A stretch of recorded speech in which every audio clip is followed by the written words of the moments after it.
What's happening, you bad motherfuckers? Welcome to the joint. It's another fun-filled week and another fun-filled fucking month. It's May the motherfucking 2nd. We got a whole new set of rules and a whole new set of fucking, I don't know what. Anyway, we got my main man here, Syatt. He came in for my daughter's First communion. First communion, fucking tremendous. I had him in a church, the first Jew ever to walk in a fucking church in Matawan, New Jersey. Fucking tremendous. And you walked in and you got the holy water, and I was like, I don't think I'm supposed to touch that. No, I threw some on your jacket. Look at the back of your jacket. It's like a burn mark back there. Like when they threw the fucking holy water at The Exorcist. But it was great. You know, it was great. It's really crazy how you see your kids, like you see anybody, your nephews, and you see them, and it's okay. You can't really tell what's going on. Take a picture of them, and then look at the picture, and you're like, what the fuck? So my day started, Saturday morning. Lee was already here. We do an edible Friday night? A little bit. The Delta 8. Like a mini Delta one. 8. Yeah, we did like a mini one for the warm-up. Well, and I'll say this. I don't know what you did before I got here. You might have done a full edible. I did. Did you do one? I probably did 1,400 milligrams that night, and then my wife came down with 15 milligrams, and I said, fuck it. What's the difference at this point? 15, 2,000, what's the difference? So I popped that, and dog, I slept like a baby. I slept like a baby both nights. Saturday night, I threw down 1,600 milligrams. No. I ate 7, and then, I wasn't feeling it. I wasn't feeling 1,400 milligrams of ABX. So I took 3 more. No, you didn't. When? Listen to me. Did you really? I put them in my hand. Oh. And I took Lee to my buddy's house. And the motherfucker had pizzas, but he took out some bagels from Staten Island. Drop it on him, Lee. You've seen Jersey bagels. Wait till you see Staten Island. Oh my God. And there were kinds I never even heard of before. I think it was like an egg everything bagel you had or something. I was like, I didn't even know they made that. Jesus. And the thing is, so we were, it was, I don't know about you, I was fucked up. I'll say that. I was already, I was giggling and shit. The 1,400 was hitting me, but it wasn't taking me toward the promised land. So when I got over to Steve's, I said, fuck it, I'm not, and I went in my pocket, and I had 3 of them in my pocket. Oh. And I took the slice of pizza, and I didn't even eat them with water. I took the slice of pizza, and I was talking to Lee, and I just went, whoosh, and I dropped, and then I went my hand in my pocket, and 2 minutes later, I realized what I had done, and I said to Lee, I'm gonna die, and he goes, what happened? And I went in my pocket, and it was 1 out of 3, so that means I ate 2. Oh. So I ended up eating 9 last night, 1,800 milligrams. Now we got back. Some church times. Then we got back, and we fucking steam cleaned the freeze pipe, steam cleaned it, boiled it, the whole thing. It's clogged. I just didn't want no problems. You know what I'm saying? Like, you just want to fuck. When you have people over, you want it to be. He's a good host, I'm a good host. I steamed that motherfucker. I took the freeze pipe out. I steamed it in hot water.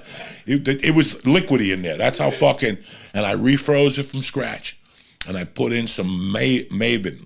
I love my laughing gas. But when it comes to the ice cream shop, they got great weed across the board. I had a little piece of Maven, and I put it in there, cherry something, 35%. I made 3 bong hits for each of us, but I put a Keith layer, like that Jell-O from the 80s that used to have, like, you put it in the refrigerator on a slant, so it would get slanted, then you filled it with whipped cream, and people go, oh my God, you're a genius. No, just put the glass on the slant, you fucking asshole, and it goes to the side. What the fuck is wrong with you? You know what I'm saying? So we fucking, we did that. We did 3 of them. And Lee was fucked up. It took me to a different place, but my brother George, he took a big hit, and I cleaned out the thing, and he went by mistake, and you could see his eyes. It was like I stabbed him in the stomach. You could see his eyes, like the panic. It was like training day when the guy shot him with the shotgun and sitting in the chair, and he had to go, breathe. Because I learned, before the church even started, I went to his house, and he had an office. Way before Mercy was even born, and he had this little mini bong. And he would put ice cubes in it, and it was like, first, we had met, and then like a month later, Because we were talking about social media yesterday. One of the first time I ever went to your house, you brought me to your office, and I taught you how to put a picture up on Twitter on the computer, not even the phone. And you called me an unadulterated genius because you had no idea how to even put a picture up. And you had this little bong. I know. And he had this little bong, and we'd take little hits. And like I was brand new. I barely ever smoked before, but I got a little cocky with his weed, and then one day you put hash in it and covered it up, and I took a big weed hit. I turned as red as that red on that thing right there. His wife thought I was going to have to go to the hospital. They brought me to barbecue or fried chicken. I was still coughing. I coughed. That's how I started getting bronchitis, because I coughed so much off of that one hit, and that was George. George sat down for like 20 minutes. He was coughing. He didn't know where he was. He was trying to cover it up. He didn't know where he was, and then he left. Right? And I'm like, let's get out of here, Lee. And finally I look at the bar, and I'm like, I see this big phone at the bar, and I go, that's George's fucking phone. I go, this motherfucker forgot. I can't even call him. You know, you can't have women do send smoke signals. So finally, we're doing something. I go, let's get the fuck out of here, because I don't know if he's going to come. I look at the phone, and I hear banging on the back door. I go, that's George. He's like, man, I didn't even know. So this morning I called him. I go, how was it? He's like, man, all I know is I'm happy your wife gave me them meatballs, because when I got home, we gave him 25 milligram ABX, the sleepy ones. No, he only had a 25. No, he only had 25. But the 25 sleepy ABX is a little fucking deceiving. It's deceiver. The 25 is a little deceiving. It takes its time, and you're like, oh, I beat this. I'm fine. Joey don't know what he's talking about. You know what I'm saying? Then you settle. Like once you know when you get kicked in the legs in MMA, it's so you don't settle. Okay? Once you settle, you're like, wow, this took me to the promise. So he said when he got home, he was fine. He changed into his pajamas, and he goes, after he sat down, the room started spinning. It started turning purple in there. He started hearing people speaking Spanish, and he goes, thank God your wife gave me those meatballs, because I ate 2 of them, and it took him down. And then he goes, I'll never smoke out of that fucking freeze pipe again, that's a tremendous It's not the freeze pipe's fault. It's the 30%. Well, people always want to in. blame the least fucking evident. You know, a guy jumps out of a window with a fucking towel on, and they go through his house. He smoked pot. Well, let's blame the reefer. Let's blame the guy. He was fucking retarded before he jumped out the window. The fucking reefer just helped him a little bit to get the fucking air behind him to fucking. That's it. But don't blame the reefer, cocksucker. Oh. You know, don't blame the freeze pipe. Blame your fucking mental weakness for fucking getting that high. That's why I tell you always got to prepare for war. What if the Iranians kidnap you and that's the torture? Yeah, but in this case, you're the Iranians. You're the one putting the hash in the weed and didn't tell anybody. I'm getting you ready for the fucking, you know, for the great. When the Russians come and they make you smoke a bong, the Russians are going to come. They're going to sit you down and bitch slap you with their dicks and make you drink vodka. I will not be prepared. You know what I'm saying? I will be sucking Russian dick because I don't drink vodka. But if they whip out that bong, I'm winning that fucking race. You understand me? And I'm walking out of there laughing at all you motherfuckers coughing. You're gonna die. You're on the next flight to Ukraine. You know what I'm saying? Fuck you. Fuck you. I ain't going out like that. So you gotta get ready for training day, cocksucker. What if the Arabs come and they give you edibles? I'm 17 in. I'm looking at them with the 17 and they start looking back at me going, that's halal. That's Allah. Yeah. That's Allah. This fucking didn't kill him. I'll walk out of there floating, fucking with hummus sandals on. You know what I'm saying? You'll be fucked up if they break out the hummus. I won't. What if they break out edible hummus? When was the last time you ate that hummus, dog? No, you can't. Well, your birthday video. That was the last time terrible. I had hummus. Terrible. Terrible. I tried to tell you years ago. It's a waste of time. It's how they fucking wind you in. That's how they indoctrinate you.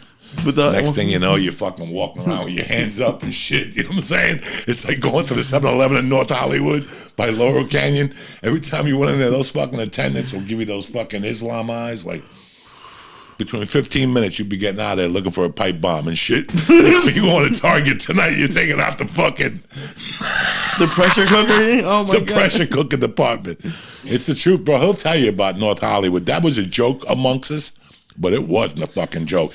And it became not a joke when they actually killed the owner. Then people started hitting me up going, Joey, you're onto something. How did you know? Go in there. They don't like Americans in The there. fucked up, you know when you buy a car and then you suddenly start seeing that car everywhere? Yeah. Or you start look. That was it. You told us, you're like, go in there. You're like, they play the music, and then I couldn't not see it. You'd go in, I don't know what radio station they were playing, but it wasn't. It wasn't to top 80s on 8. It was to provoke you. Because all the other 7-Elevens had those same fucking dudes in them, and they listened to like the 70s on 8. You know what I'm saying? Like, sunshine on my shoulder. You walk into the fucking Laurel Canyon window, you could tell. And I used to go in there at night to get like the vapor pens after the podcast. Right. They weren't nice people at night. And the shit that hung out in front of there wasn't nice. Well, I was just going to say the problem was they had a 24-hour laundromat, and if you're doing laundry at 3, I've done that at LA a couple times. The first time I ever did laundry at like 3 in the morning, that Ralph's on Cahuenga, like it used to be 24 hours where they had the cans delivered. Like that used to be open 20. I walked in there and someone got hit in the head with a liquor bottle. LA late at night is a scary place. And what about now? Oh, now I wouldn't. I couldn't imagine even going. I hear all the drama is by where we used to live anyway. All that drama is on that block. Magnolia, they shot a guy outside that fucking diner. I would have lit that diner on fire. That's the worst food in the fucking country. Nice people, though. It's crazy when you fucking look back. That's a scary neighborhood at night. That's a very scary neighborhood at night, and it's getting scarier. Well, we were talking about it yesterday, and it's like LA just attracts people with issues because they people think they're gonna go there and turn into something, and mix that with drugs and mix that with running out of money. It's a scary, like even that diner. People would ask me for like to use phones if I ever hung out. Like sometimes we'd go hang out there and I'd be outside. Yeah, just to ride. Because they used to let you smoke out in the outside. They used to let us smoke, so there was nobody in there. I was telling somebody like towards the end, like I would meet people there, but I always noticed that every time I went home, I had fucking flaming ass diarrhea. No matter what I ate, cheeseburger deluxe, flaming ass diarrhea. All right, we switch it to chicken noodle soup, fucking more diarrhea. Okay. Bacon and eggs, fucking diarrhea. And then I started going in there and going, you know what? Let me just get a milkshake. That's milk and ice cream. Fucking diarrhea. So I'm like, that's it. Everything in there gives you fucking diarrhea. We can't go in there no more. It was that bad. Mike, it was that fucking bad. And you tried. They got you with the breakfast wasn't bad, but the bacon sucked. It was ox meat or some shit, rabbit meat or something. The coffee shop had the best bacon around. Yeah, I missed that. That fucking breakfast was, I would bring it here, and it would hold its own. The bacon and the Mexican potatoes and the 1,000-grain fucking toast with butter in the morning, they did a good job in Marie T. If I miss any place, I miss that place a lot. And George Elias always calls me. He's like, I just drove by there. Salami always hits me up. I just drove by. You don't have a place around here that you go get coffee and chill out? Nothing. There's a Starbucks, but there's a Smoothie King that you could drink a smoothie and sit there. They have tables. Panera Bread. Huh? Panera Bread. They got like little Panera Bread. I just don't know what Panera Bread is around here. I miss that. I need to find a place where you could wake up in the morning and go write a little bit, couple jokes outside your house. Like it's good for you. Just to look outside the window. It's a change of fucking scenery. If you read The Art of War, the one by the guy that wrote The Exorcist and all the, not The Exorcist, he wrote like Carrie, Steven Spielberg, Stephen King.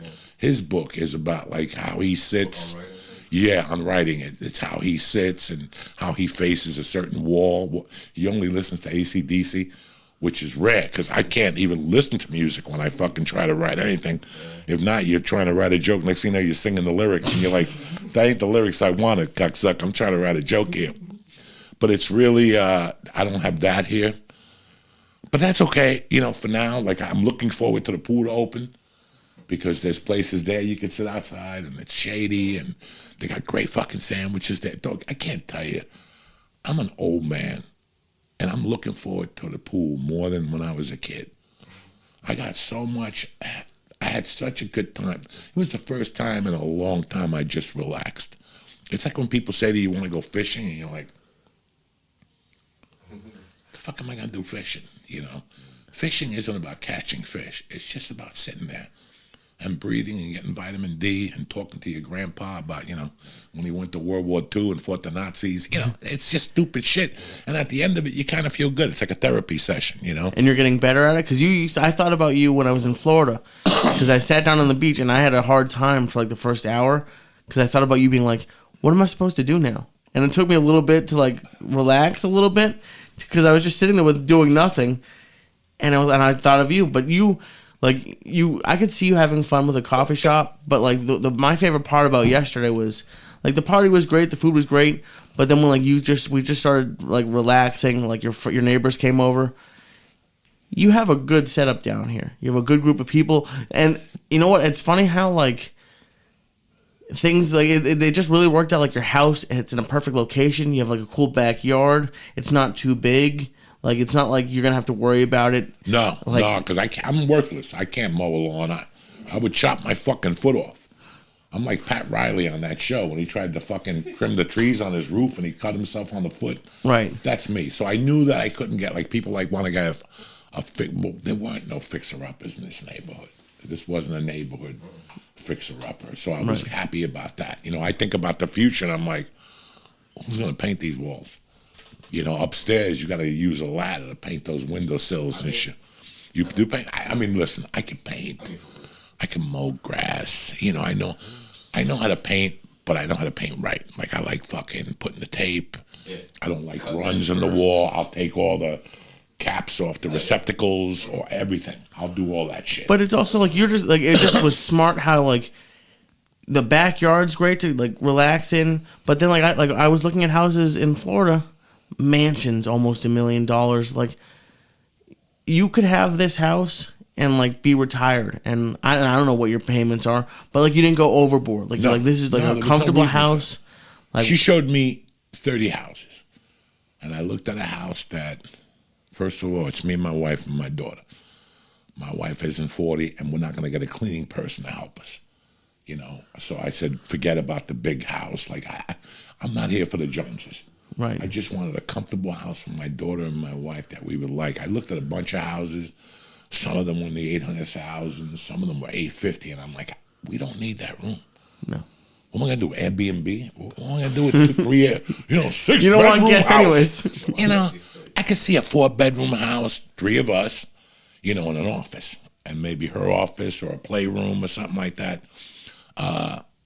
I'm not a handy guy, so I knew I couldn't get something that needed work. That's just not going to happen. I'm going to go broke. So I took all those things into consideration. I didn't know how long we were going to stay here, but by the looks of things, if you have a child in this world right now, they're never going to be able to get a house. No. So when you look at a house now, you better look at that house and go, wow, I'm looking at 30 years from now. How's this house going to look? How's this neighborhood going to look? What will we need to do, because she's never going to be able to buy a house. Listen, nobody, and you really think about it, unless you're just a perfect child and you go to high school and college and you come out and you marry a high school sweetheart, and all those summers, instead of going to concerts, you fucking worked at PNC and made money and you put away, how many fucking 25-year-olds could honestly say, they got all their college tuitions paid, whatever you call it, loans. Yeah. They got all their bills paid, and they got $100,000 to put down on a house, $50,000 and furniture. 25-year-olds, almost none. Like even like my age. Okay, so what are we talking about here? How many 25-year-olds are actually eligible for a house right now? If we narrow it down, come up with a specific number, American, in the United States, and go, how many 25-year-olds could seriously right now today buy a house with good credit, no bills, no college tuition, and $50,000 or $100,000? Well, $100,000, let's say I tell you $25,000 is for furniture and, a barbecue and for outdoor furniture and whatever. $75,000 is your down payment. So 10% of your down payment is what they want? So it could be as low as 3. It could go as high as 20. Okay, so if you're putting down 10%, and it's $75,000, that's a $750,000 house. Right. And now you're left with, $675,000 in debt, plus interest, plus depreciation, plus your kids are coming. You actually got married, so you're gonna have a fucking kid. Yeah. So what are the chances? Unless you're fucking perfect. Okay, and then your parents have to leave you money. We all needed a bump. In our lives as a child, we all need a bump. For some of us, we're fucking retarded. We need 20,000. But for some of us, just 1,500 to get us a roommate situation with a friend, and we could start rock and rolling from there. A bed, right. A TV, a microwave. Good luck, good riddance. I put you through college. You're on your own now, cocksucker. How many 30-year-olds can I actually say have enough money to put down in a house and all their bills are paid? And now let's narrow that down. Joey, you're being a little hard. Okay, 30, your loans are paid, and you have $200,000 for a down payment and furniture, but your bills, you owe outrageous amounts on your credit card, which a 28-year-old does, okay? I don't know what, unless your parents just, because and it's even 30s young, because when you think about it, I signed on to pay my student loans for 15 years after I graduated. So that would have been, I should have been paying them off until like 36, 37. And with COVID saved me because they stopped charging interest, so I paid them off. But most people are gonna have student loans until they're almost 40, and that's if they're being lucky. And yeah, you can save shit, but then I was gonna ask you, as someone who went through hard times, if you're trying, do things usually just kind of work out in some sense? Do you think it might not be like the biggest house? But do you think stuff will work out eventually? If you it might not be when you want it. At the age of 45, even after I overhauled my life and got clean on cocaine and I was on my way, I was still 3, 4, 5 years away from getting debt free. I never thought I saw the end of that because I had an outstanding child support. And it was revolving. It was like an American Express card. So even though I'd pay the $635, when I got the bill, there was $20 higher every fucking week. So I never knew. I was like, this is never going to end. And when you think about it, it makes you want to jump out a window. When you think about your bills and how you're going to get them situated, it makes you want to jump out a fucking window. Okay? That's the truth. That's at any age. I know I felt like shit. And that's why I took paying bills so important. You got to pay your bills. Yeah. You got to pay your bills because that shit will follow you. I've seen it. As a car salesman, I saw kids come in when they were 30 and go, I'm here to buy a car. And guess what? They had perfect credit. But when they were in a sorority or a fraternity, they didn't pay their water bill for a year. You can't sell you a car. That just jocked up your fucking interest payment, to 9 instead of 4. You know what I'm saying? Something like that. So, these are all these things that you come in with. So I never fucking saw the end of this. I sold the show, and they gave me a lump sum of money, and that took care of some of that shit. Over the years, when the Joey Karate videos, I got a deal. So whenever I got a deal, I would take a certain amount and just pay a lump chunk. And I would send it and go, why am I sending that? I'm never going to get ahead. Just because I paid them off, I got 80 other people at my door. When you get divorced and you get separated and you got to spend $150,000 attorney bills, I didn't see the end of that. Fuck. For me, it's the worst when stuff, it never stops. There's always going to be a bill, you finally start getting ahead, and then you blow out a tire. That's life. That's life, guys. That fucking pisses me off. And that's the worst, because when you blow out every time you blow out that tire, that pushes you one step circle to jumping off that bridge. And it takes a lot of fucking, I don't know, I'll tell you what happened, guys. I was okay. Even when I went to prison, guys, I was okay financially. I wasn't secure. I had a couple thousand in the bank, if that's what you want to hear. 2,000, 3,000. That's a lot better. After that, you got to assume, to tell you the truth, from 92 to maybe 2004, there wasn't even a bank account. That's crazy. Okay? There wasn't even a bank account. You're a comic. You're a fucking rogue. I was a rogue. You know, I didn't know what tomorrow was going to bring. All I knew was I was getting $125 tonight. And I had to pay child support, and I knew I want to fuck the bartender, so I got to have a gram of coke to do that. You know, that's it. That's where your mind goes, guys. And then I don't know. But I never saw myself getting out of debt. But I did. Every time I got something, I paid something. You got to remember, I owed $100,000 easy on attorney bills. Fuck. From the divorce. That's easy. And I paid every dime, guys. You look at my credit, every dime I paid. To the T, and I didn't have to. To the T. It was something that if I was going to be a piece of shit in my life, at least I was going to have a good name for paying my bills. That's the least you could do, Joe. Just because one part of your life is shitty, at least one other part of your life could be decent, and that's why I paid my bills. But since we're on the subject, when I left Boulder, Colorado, June 29th, 1995, honestly, I was looking at $250,000 debt. And that's, if you look at everything, cocaine debt, you know, the 20-year-old at the gas station, the $50 tab at the Chinese place, you know, when you look at that. $250,000. All my attorney bills, I took all those credit cards and wore them out. That's what you do when you get divorced. What are you going to do? Once you can't pay those bills, you might as well keep buying shit.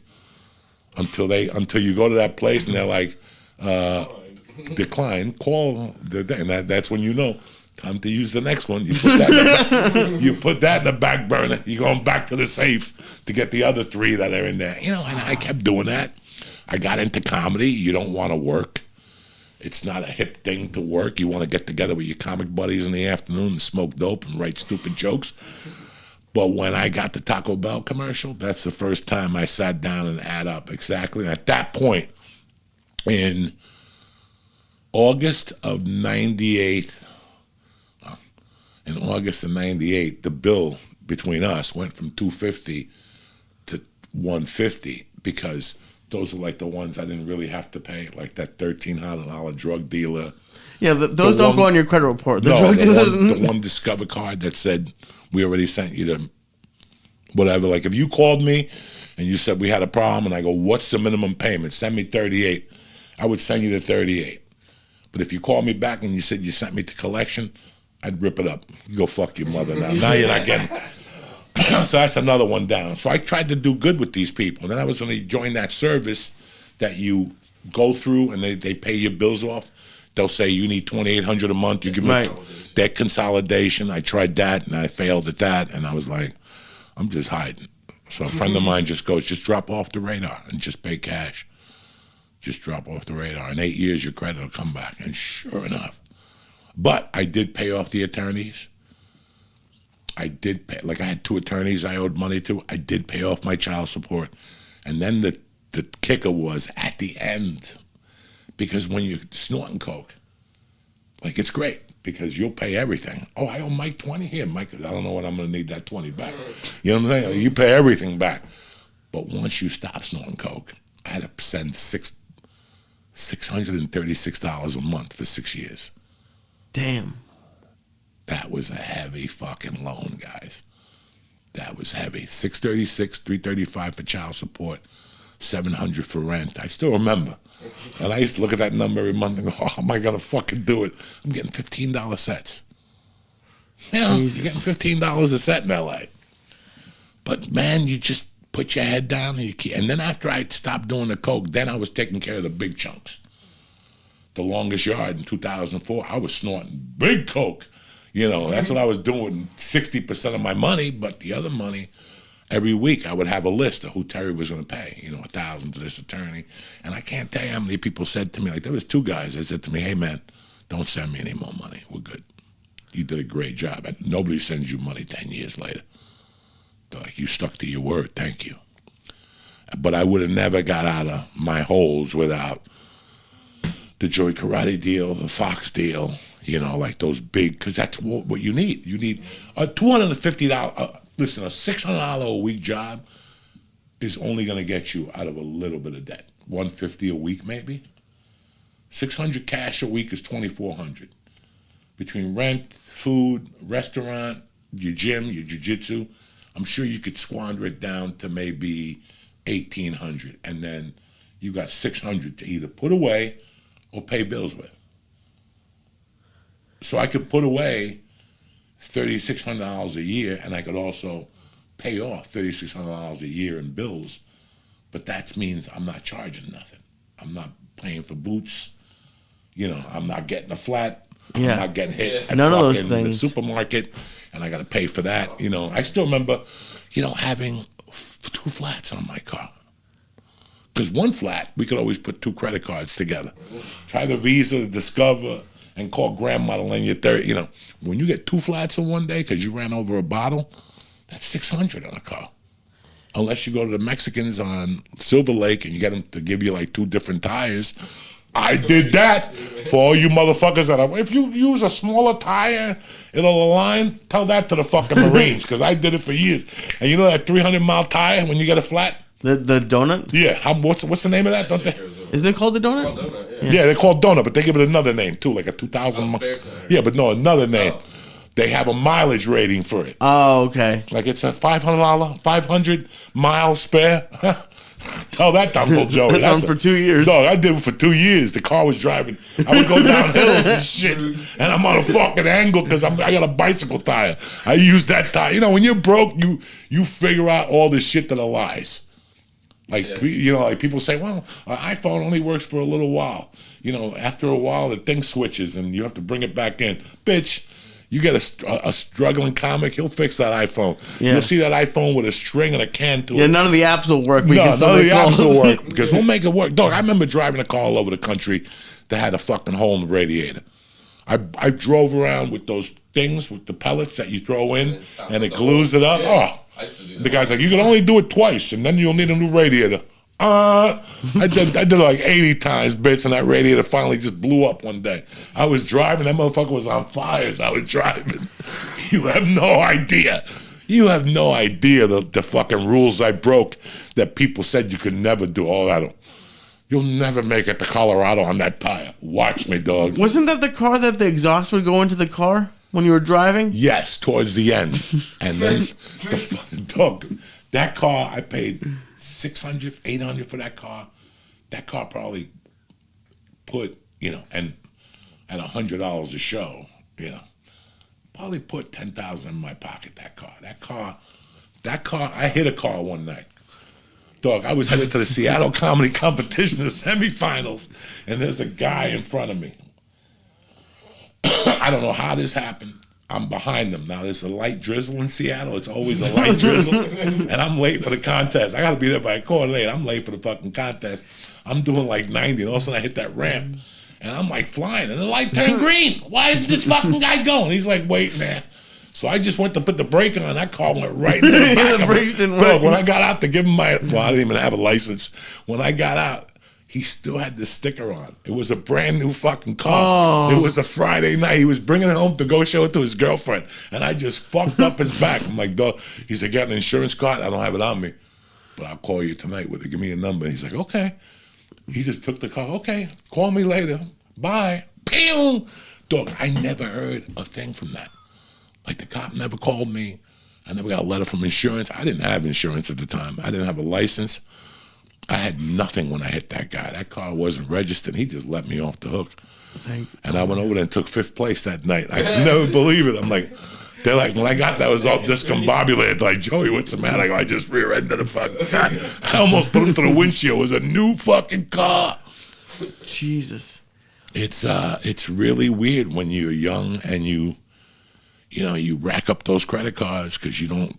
It's easy to go to a restaurant and take your girl and drop 80. Yeah, get the cheesecake. You know what I'm saying? Yeah, get the fucking shot. And when that bill comes in the mail and you only make $400 a week and you got to pay 80, and then you start with those minimum payments. Well, it says you could pay me 80, you could pay me 19. Once you pay the 19, They you're got going you. into the fucking hell of destruction. And Bankruptcy at 21. it's we talked a lot on the church about like if college was worth it, this and that. I moved to LA a week after graduating college. I never once stayed at home. I didn't have roommates. I didn't want them. Now, like what saved me over the last 2 years was living with my parents, having no whatever it's called, no rent, unemployment, and I was lucky enough I got to save a little bit of money. That if I was 21, if I graduated college now, live at home for 4 or 5 years, have no rent, and that's the only way you're going to be able to buy that house. Because if you're living anywhere, your rent's probably close to $1,000 at a minimum, and that's if with roommates, not a great place. If you're in LA or New York, that rent's a lot higher. So that's the only way people could save money now, staying at home. Like if you had a kid and they stayed home till they're 25, that's the only way they're going to save a little bit of money. Guys, don't leave your parents. It's not worth it. If the bitch don't want to marry you because we're your parents, get rid of that motherfucker. You're marrying a woman that doesn't mind living in the basement. She's not looking for bigger things out of life. She's looking for laundry being done on time because she's going to slip it up and fuck it up. And the meals are not, when you get married, you got to marry this new chick and she don't know how to fucking cook. You got to go through it, and then your mom has to give her a recipe. Just stay with mom. I'm saving you so much aggravation. Listen, Really? Your dreams and aspirations, you could do them at the basement, living with mom. Don't leave mom, guys. You asked me a good question, and it's funny because somebody was talking about it on one of those fucking serious business shows the other day. I always leaned going to college because I wanted to go to college. I thought that it was the best thing you could do as an American. That's what you're supposed to do, is go to fucking college and be somebody. Right. That's my personal preference. But can you get somewhere without college today? With just, I tell you what, I don't even know why these kids go to high school. I don't even know why these kids go to, because high school is not going to teach you what's missing from society today. And that's hustle. That's a kid saying to you, hey, Mom, I don't want to play on the computer today. We got to figure something out because I got to make money. I got to deliver a paper. There's no newspapers. Well, let's write our own. Nobody's coming up with hustle. And that I can't teach you. So why are you in this fucking school? Why are you in this school? Yeah. The only hustle is online stuff now. It's like the kids making YouTube videos, doing Twitch. That's really, and there's a lot. They were talking about it yesterday. There's college courses now about being like a video game player online. It's a major now. And like that, you could do that. I have a hard time saying don't finish high school because like you kind of you need at least a GED. But when was listen? We had this conversation 1,000 times. All those jobs you went in fucking interviews, they never even asked you about college. Oh no, another college, yeah. When was the last time somebody asked you about high school and a fucking thing? You can just tell them anything. Yeah, I had a friend who died in the sophomore year. Went to work with his father. His father owned the fruit company. You know what? His dad died. He inherited the company. He knew everything about the peach. He knew everything about fucking fruit, grapes, whatever. I wanted people to go to college so they get the full experience of life, the sorority, the fraternity, the sports. But if it's gonna put you into 300,000 to get that experience, forget it. I could just send you to a Knick game. I could just do so many fucking things to replace, so you're not 24 going out into the world in a minus. A big fucking minus. And it's a big minus, and it's a big mental minus when you owe. I mean, you don't even know. When you're 24, you don't even know what $66,000 is. You really don't until you start working for it and go, that's a lot of fucking money. That's what I make in a year. How did my fucking parents do this shit? It's tough.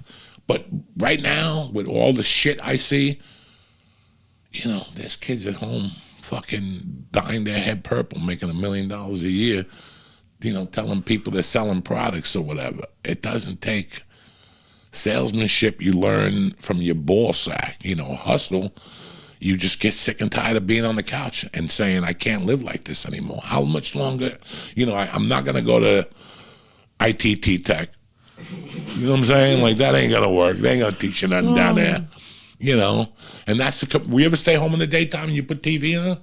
That's what you get. ITT Tech. Learn how to cut hair. Learn how to fucking be a doctor's aide. No, you're not. People go to college for 8 years to be a doctor's aide. You've been sitting on a couch for 2 years. You gained 80 pounds. You got phlebitis fucking veins on your legs. You smell like popcorn, your neck. And you're going to go to some course for 8 months and they're going to teach you how to be a doctor's aide. Hello. It's just, And a lot of shit is just experience. You could do so much more just getting a job today and putting your nose to the grindstone. I still believe in that. It's going to be corporate, and you're not going to like it. There's going to be rules. You can't tell that chick with the big tits, hey, let me rub your chat. You can't crack those type of jokes. I don't know if you can do that anywhere. I don't think you're supposed to say that to any girl with the big tits. But no, you know what I'm saying, guys. You could still do it. You could still grow with a company. I mean, if you could go to Lowe's, if you go to Costco, like I go to jiu-jitsu with a kid. He's a fucking kid. He's been at fucking Costco for 10 years. Told me since he graduated high school. Kid drives up in a nice fucking car. He's got a pretty girlfriend. He lives with his parents. I would go to Costco. All those companies that are like that, Chick-fil-A. And you're off on Sundays. And if you say fuck the gays, hey, he works at Chick-fil-A. You know what I'm saying? Nobody's going to fucking hold you to it. The chicken's pretty good. The chicken's pretty fucking good. No, but see, like, that's... Well, they don't tell, like... And they do tell you, but they really don't. Like, you watch TV and movies, and things look exciting, and they look like life is going to be great. The thing about, like, what I'm learning about regular life, and it sounds crazy because I'm 30, but what we had for 10 years, I got spoiled. Everyone was fun. It was exciting. It turns out life is like when you're doing that 9 to 5, even if you really love your job, it's every fucking day. You get those 2 days off. And after a while, you're like, wait, this is every day. Because like even in college, I had 1 year I had class Tuesdays and Thursdays. Every other day was taking a nap. That's when you take it's fun. But then when you have like a real adult life, you're like, it sucks. Bullshit. It sucks. I still remember Lee being young and Lee going, it sucks. And I'm like, this is every day. You get up forever. You That's tweet it. forever. Now, a lot of people don't have this insight. And I got to be honest with you guys. I had this insight by the age of 28. That's what by the age of 27, I was like, I'm going to have a tough life. This is going to be very tough for Uncle Joey. I'm going to have to either be a bank robber. I'm going to get shot robbing a bank. I don't know what I was going to do. This is going to be fucking a doozy. And that's why I chose comedy. Because I was like, if you're going to, listen, when you're taking it in the ass, if you like it, it's not a job. Not a job. You ever see somebody who really enjoys their job, like a guitar tech, when you go to a concert, like he's like fucking like Tony Iommi's guitar tech or somebody exciting guitar tech, you're like, wow, they enjoy their job. What can I do to enjoy myself like that? If you look at the clock twice in an 8-hour day, that's not the gig for you. If you really think about it, I'm not here to fucking ruin your party, but think about it. If you look at the clock all fucking day, that's not for you. If you're dying to get the fuck out of there, that's not for you. We could do a podcast for 10 hours. We enjoy it. We could talk shit. We could bring the bong in here. Yeah. But a lot of people don't enjoy their job, and that beats up on you. Listen, I was a strong kid. When I was roofing, I had a great work ethic, and I wanted to be the best guy on that roof. Anytime I went into a job, as much of a junkie as I was, I always said, I want to be the best worker in here. I want to be a junkie. I want them to say, this I want to be the best junkie I can be. This motherfucker's a junkie, but this motherfucker, with the 8 hours we have, I'll take more junkies. Like, that was my prerogative, to be the best on the job, and that's, a lot of people don't have that. A lot of people don't have that work ethic. And a lot of people don't have the work ethic to look and go, okay, I could work hard like this today, but do I want, like my brother yesterday, Mike, he came up for the baptism. Dog, he walks 10,000 steps a day. Now, to the fucking regular American, that's great. That's nothing. Not when you're 58. 6 days a week, he said. 6 days a week, driving delivery FedEx packages. Oh, wow. Nobody signed up on this planet for 6 days a week and 10,000 fucking spaces a day. You know what I'm saying? But only Jesus. Jesus wanted to walk every fucking day. He should have drove for fucking FedEx. But it's also like, I can't, like, if I had enough money, like I could have seen myself maybe trying stand up, but I don't want to. What you're talking about, being broke like that, that's a different kind. That also, I think that scares a lot of people. Like, how did that not scare you? Because I was a loser. And when you're a loser, you're not going to make 6 or 7 figures anyway. Right. So I was in a hole. I was a felon. I was a loser, and I knew it. I had the balls to look within and go, this is what I got to offer anybody. This is what I got to offer anybody. So it's like somebody was saying the other day. We were talking about, we went to a restaurant a few weeks ago, and we dropped $1.80 for lunch. It was great, the food, but it was not Cuban food. $1.80 for 4 people. 2 appetizers, no alcohol. That's a lot of money. I could go to Miami. I could take it to Miami, and we could all eat that twice, and it's $60. Right. You know, so. But then my friend said to me, I want you to think about it. Like, Osteria has burger night on Monday night. It's $16.95 plus a beer. Okay? And he looked at me, he goes, that's a fucking deal. He goes, I went to some shithole with my kids the other day and they wanted $30 for the burger with the fries and everything. What you're paying for food now in a restaurant, you might as well go eat the best now. If you're going to go to a diner and pay $21 for a steak, you might as well go to the place down the corner and pay $35 for the steak. Because for the $21 you're going to get, it's not going to be good at all. It's going to be like donkey meat. You stab it, it's going to jump up. It's still alive. So right now at this point in life, but what was your question? You were saying what? How did you know? How could you tolerate that? Yeah, how could you tolerate? Because like you saying, I was $250,000 in debt. I can't imagine waking up and like, okay, I'm a so even if I went and debt. got 2 fucking jobs, a main job in the daytime and then one from 6 to 12 at night. Right. How long would I be in that debt for $250,000? A long fucking time. I would have still been in a 500-year debt, and I wouldn't enjoy what I was doing. So I picked what I love to do. Yeah. You can't get blood out of a rock. I'm calling you up and I'm going, Mike, I owe you $20,000. I'm going to pay you that money. I know you want $2,000 a month, and that's great, but you ain't getting $2,000 a month. I'm going to give you $50 a month. Before you lose your mind on me and call me a loser, I didn't have to call you. I could have just stiffed you, and $50 a month is better than nothing. So this is the pay plan I propose to you. I'm going to pay you instead of till May, I'm going to pay you till May of 2018. That was the calls I was making. The people that I loved, the people that really I knew worked for their money, and, you know, that's what I did. Because no matter what, I wasn't going to get out of debt. I might as well do what the fuck I want to do on my terms. I'm still going to pay the bills. They might not be the number you want. I know you're looking for $100 a month. I'm going to send you $50, but at least I'm sending you something. I know this ain't the call you wanted to get, but 5 years ago, I would have told you to go fuck yourself, and there's nothing you're going to do to me if I don't pay you. Now, at least I'm giving you the option. I'm calling you like a man. So everybody appreciated that right off the bat. Attorneys, everybody liked that when I called them up. Yeah, because most people probably just hide. Most people just go fuck yourself, send me to collections. I didn't do that. I'm going to pay you $25. It's not what you want, but it's what I could do, and I'm going to pay it all the way to the end. And I knew that nothing I was going to do was going to get me out of this debt.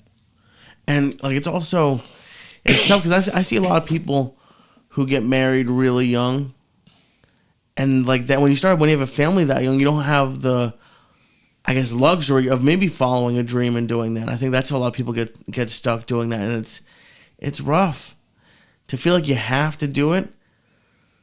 And like the other thing is like you also had no guarantee you were gonna be a successful comic. I had no guarantees. I had no guarantees of anything, but I knew what was my choice. What was my choices? Boulder, after $12, you're not going to, an hour without a high school, without a college education, you're not going to get a job. So I was always going to be stuck at $500 a week. Fuck. And I would have had to get another job part-time and selling coke. I was never going to make money selling coke. I was always going to break even or lose a little bit. Okay? You're going to lose a little bit.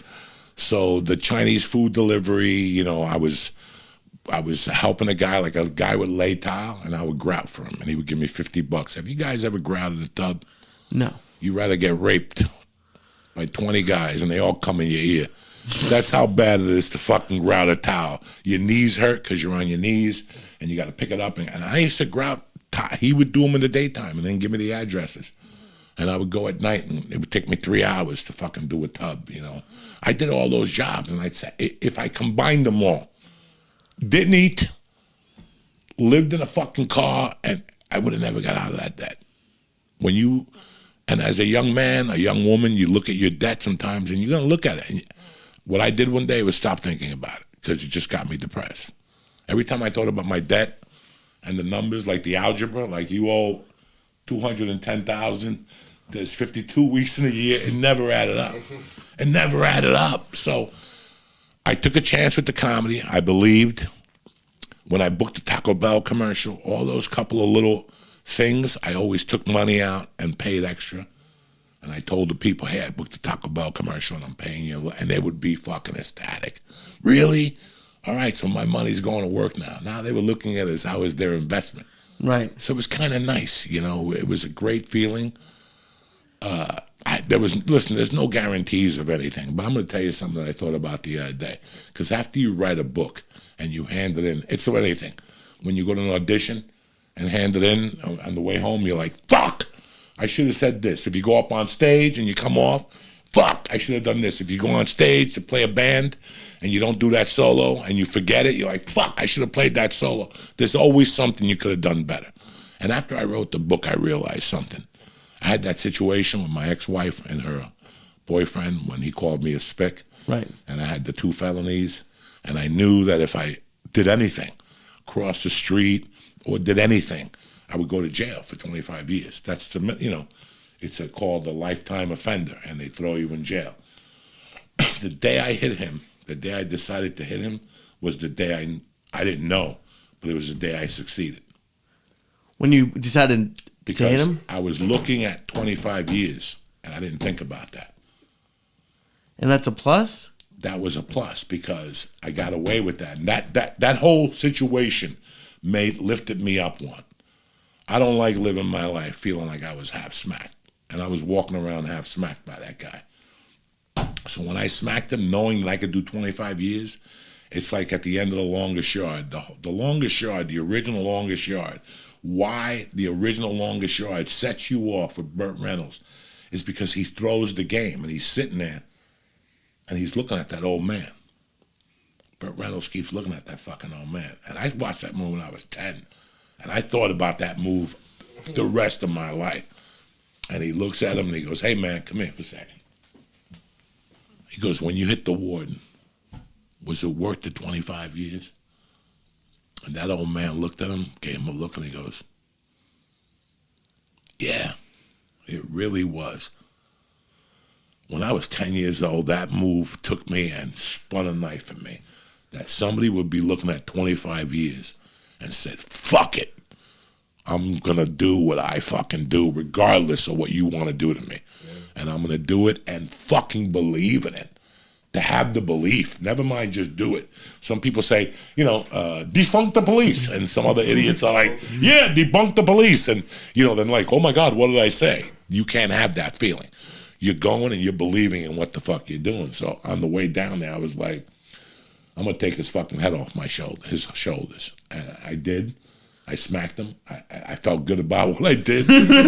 But that move put me out there because I was looking against the odds. I was looking at a life sentence. There was going to be no comedy. There was going to be no mercy. There was going to be no Church of What's Happening Now. There was going to be no Lee.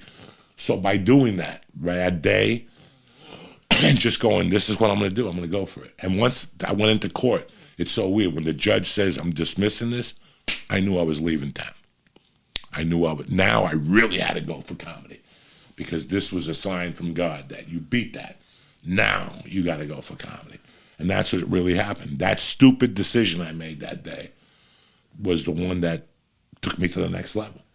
Now, what do you think? And you're different because you are very good at comedy. But what do you think? Let's say you weren't. At what point do you have to give up on a dream? Like, do you think that people should be honest with themselves about that too? Like, at some point, it's the fucking hardest thing you could do. It's the hardest thing to look at Mike and go, Mike, we're ending this band. Yeah, but we're doing great. We've been together for 4 years. It's. I don't know. It's just fucking tough. What was the question? Like, how do you if you were doing comedy and you were still doing $100 a night spots? Do you think you'd still be would you be struggling now at your age, or would you have quit it by now? I would have been struggling. Listen, I looked for a job for 2 years. There's nothing I could do. That means, in other words, I would have been struggling. I could have probably been like help somebody deliver papers or something like that. But at 50, we were talking about this a couple of weeks ago. We had a friend, Lee was friends with her, from the Comedy Store that killed herself. Well, that's what we think. We haven't gotten the full. She was a very sweet girl, you know, and she struggled a lot with comedy. It was very rough for her, you know. You know, when you get into comedy, they change the rules on you. Before you get there, like, oh yeah, Lee, all you need is one commercial, you're a star. Then when Lee gets out there, it's 10 commercials. Well, you told me one for the longest time. So all that shit is rough. And I ever since she's passed away, I felt really bad about it. I did a podcast about it. That when do you pull the plug? When do you look at yourself and go, you know what? I really wanted to be the next Jimmy Page, but it's not working out for me. That's rough, man. That's a rough day. But then you have to look at your situation. Are you still 51, living in a basement by yourself, drinking, doing drugs, or do you have a family now? Do you have to quit for them? Do you have to do something different for your life for them? When is the dream over? Right. I don't think the dream is ever over. You just have to take the dream and condense it to what's going on in your life now. That's what I think. Like all right, let's say I was still struggling and me and my wife had Mercy and I could get on, right now I could get on cruise ships.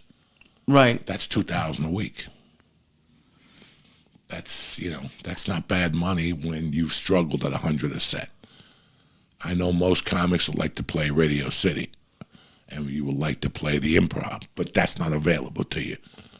So are you content with being on a ship and going, when I go on Facebook and I see Tom Segura at a theater or Chris D'Elia, am I going to be comfortable with that? I started with those guys. So it's all whatever you could. And that's the fucked up thing about like the entertainment world is you could be the best and for some reason you never took off. Like it's a lot of like there's a good chunk of it that's luck too. It's luck.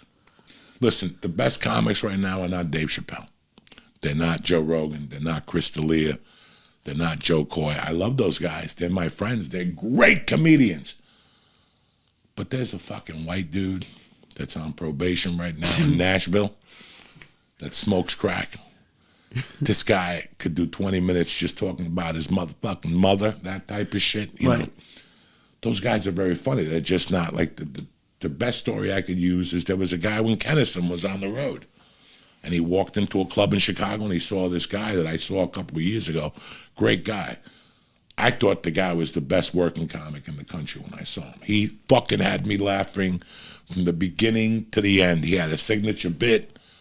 And I once heard that Kennison thought the same thing about the guy. Like, why didn't that guy ever go to fucking L.A.? Well, he had 6 kids and his wife's a teacher.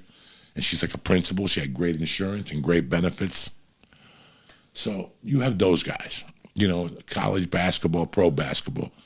Fucking, you know, Kylie Irving is great. You know, the guy from Golden State is great. There's a lot of great players. But guess what? There's a lot of black motherfuckers that'll take your ass to the hoop. They're blind. They're living in Philly. They must have shot a guy 10 years ago. They couldn't get into college. Or maybe he didn't pass the SATs, you know. When they had the Rucker League in New York, that was cool. That was a league that was for guys that were not going to go to the pros. But Dr. J would go down there to get the best competition on Saturdays because these were the best guys. The guys you see in L.A. right now, I hope they're the best guys. I hope I'm a good storyteller, but I know in my heart that there's a black dude in D.C. right now that doesn't even know how funny he is. It's like when you go to Nashville or you go to Knoxville and you see a hot blonde and you're like, that bitch does not know she lives in Knoxville because obviously she'd be on a plane to fucking Miami for somebody to give her $1 million. She doesn't know. When you go to Texas, you'll see a blonde and you're like, what the fuck is that? And she's dating that fat fucking dude? Yeah. What the fuck? That girl doesn't know that pussy's worth $10 million. I'm not talking sex. I'm talking like L'Oreal. Like, she's that pretty. She doesn't know that she could walk into L.A. right now and somebody at a diner is going to go, can I get your card? because I'm going to put you on a fucking commercial. Everybody thinks Cindy Crawford's beautiful. You know, there's always somewhere somebody that's better than you at what you do. He may not have the same situations or the same whatever that you have, but I feel it is. I feel it. And I've seen it. I've gone to comedy clubs where I've seen a guy and go, fuck, that motherfucker never bust. I hope that motherfucker never makes it out of here. Right. I hope his crack dealer never goes to jail, you know, because that motherfucker will be out in L.A. smoking people. Fuck. I've seen that too. But it's so cool to like get to see, like that was like the people I got to see now. It's just cool to be around people that like actually live their dream. It's very rare. Very rare. You know, that's why I had Wolfie on. I mean, when we got to L.A., we saw a bunch of people that were getting there. Now you see D'Agostino. Yeah. He's working. Yeah, D'Agostino Zoid is a dear friend of mine. Our friend Eric Rocha moved up a spot. Rachel Wolfson just got in a fucking movie. So you feel very happy for those people. They're on the. When you see somebody get into the rotation, you're like, okay, I'll be seeing them in 7 years on something. I hope they know that. And that's why I remind those people all the time. Kim Condom, you know, all those girls, when they get a little bit of success, don't give up yet. Don't give up that fucking pussy for a kid. You know, hang in there. Hang in there because you're 6 years away. And if you're a guy and this happens to you, don't fuck around because you're right there. Netflix just gave you a special and Adam Sandler put you in a movie. Yeah, but Adam Sandler ain't what he used to be. I agree. But you're in his movie. And if that guy puts you in a movie, that means somebody else going to put you in a movie. That means somebody else going to put you in a movie. If you got into a movie and you got 2 lines in 10 movies, don't quit. Because if you quit, you're about to get put in the whole movie. But you're going to quit because I only get put in 2 lines. That's how many people you've been in a movie and get 2 lines? No. You? Okay then. What are we fucking talking about here? So, how hard is it not to lose your cool and like start like think like when you start making it, like when you get that Taco Bell commercial, was it hard for you not to like turn into like an LA douchebag? No, because you have to outlive the early things. Like it's like when Mike is doing his open mic on Mondays, and finally he gets to write the solo right from "You're All I Got Tonight." The Cars' first album, you know, he had great solos in there. For the last 8 weeks, you've been doing that fucking solo, and you've been fucking it up. The week that you get it right and it's really good, like the week you get it right, it's not only right, but it's fucking better than the guys. Will you not wake up the next morning and call Guns N' Roses and say, hey, let me talk to Slash, man. I got something to tell him. Listen, bitch, last night I did You're All I Got Tonight. It was better. You know, I mean, you don't know how many times I called like William Morris after a coked out, like after like I did a great set and then got coked up. And during my coked out self talked my stupid self that I'm ready for William Morris. So I got up the next morning, opened up the Judy Carter book and called William Morris and said, I want to talk to one of your top agents. And they're like, who's this? And I'm like, Joey Diaz. I did 43 minutes last night. And that you haven't heard the last of me. And all of a sudden it's like, click. Hello. And I called back and they're like, Joey? Yeah, click. Okay, and I was like, oh. So we all fuck up. It's just better to fuck up at that level than to fuck up in L.A., like to get a deal in L.A. and pull up to the store with a Mercedes and start throwing spit at people and saying, fuck you, you're never going to make it. No, I never could. I always knew it was luck. What's the definition of luck? Good luck? It's when preparation meets hard work. I always knew that I would get that luck because I knew that would pay off. And then it's just not hard work. It's what work you do. It's what you're doing. Some people get up, you know, you need to fucking write a song. You want to get up and fucking play the tambourine. That's okay. I appreciate you playing the tambourine. I'm sure fucking Humble Pie's getting back together and they need a tambourine player or something like that in the next 10 years. But I needed you to sing. Right. Do you know what I'm saying? So a lot of people, I think that I was very lucky, but I always knew that if I always, like there's always somebody who's going to shit on you. Bro, I got the De Niro movie. Yeah, but you only got 2 lines and you got shot in the beginning. That you get depressed about that. But then your smart self goes, that motherfucker's never done nothing. Right. That motherfucker's never done nothing. And okay, the movie was a bomb. And okay, I only had 2 lines. But you find something. But guess what? The guy did my lines with Anthony Lampaglia. He's a trained actor. I'm a fat fuck that's a junkie. I could barely not snort coke. So I did do something good. So you have to take the little victories, because eventually the little victories add up. And that's the fucking truth. If you're not satisfied today, my daughter's team lost yesterday in a doubleheader. First game they lost like 14-1. She was throwing, some girl hit a home run and Mercy got a hit. The girl was throwing, she threw 14 strikeouts. And the only 2 people was the girl that got the home run and my daughter got like a little hit of a single or something like that. They lost. Mercy was upset. I found the silver lining. There's a silver lining in everything. Even if you get your ass kicked, there's a silver lining. It made you stronger. It did something, you know. So when I think of all that LA stuff, it's just going there with a clear head. And when something good happens, the next day you wake up in the morning and you go, yeah, I booked the movie with De Niro, but guess what? I'm still a piece of shit. It's time to get back out there and work, because your job is never done. It's Monday, you bad motherfuckers. I want to thank Lee for spending the weekend here. Of course. He made life a lot easier. I was going to invite Mike, but Mike had a gig on Saturday, so I felt bad about that. But it's a great week. It's a great month. We're back, bitches. It's Monday, the May fucking 2nd. We're going into the summer months. The birds are chirping. The sky is blue, and my balls are tremendous. I love you, motherfuckers. I'll see you Wednesday morning. Tip Top Magoo. And now for a word from my motherfucking sponsor, Jack.